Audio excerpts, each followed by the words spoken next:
Depuis le 1er février, vous le savez, l'armée birmane a repris le pouvoir. Elle a mis en prison aujourd'hui plus de 4000 personnes, notamment à peu près tout le gouvernement qui était constitué autour de Aung San Suu Kyi. Elle a tué plus de 800 personnes, il y a plus de 300 000 déplacés.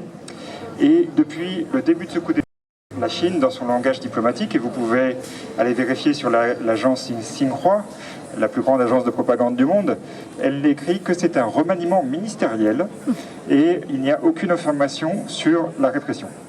Alors qu'est-ce que ça veut dire la Chine en Asie du Sud-Est? C'est une influence qui est de plus en plus grande. Et comme l'a dit Alain, il faut se méfier de ce qui se passe, les choses vont très vite. Et en Birmanie, la junte peut trouver deux alliés de poids, la Russie, qui est plus pragmatique, c'est essentiellement pour vendre des armes, et la Chine. La Chine, quel est son intérêt? D'abord, c'est un intérêt économique, puisqu'elle surexploite la forêt birmane, elle surexploite les mines de pierres précieuses, notamment de jade, qui depuis que la junte a repris le pouvoir, tourne à 200%, c'est-à-dire que le trafic birmano-chinois augmente du fait du coup d'État et de la guerre civile qui est en train de se déclarer. Et c'est aussi, on peut l'estimer, un renforcement de leur alliance, puisqu'ils ont un gazoduc qui passe à travers la Birmanie. Et la Chine a averti que toute attaque contre ce pipeline serait une déclaration de guerre contre ses intérêts nationaux.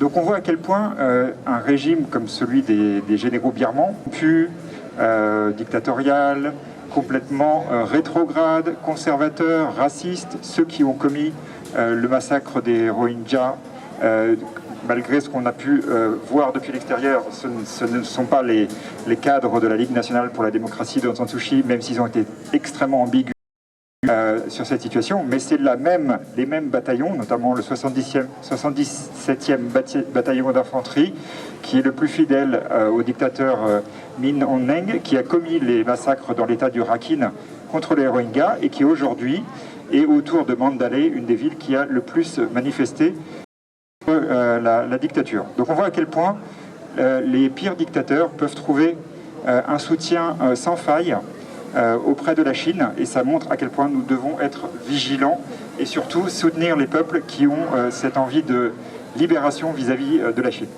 Voilà, donc vous pouvez retrouver le site de la communauté de France, CBF, ou sinon Info Birmanie.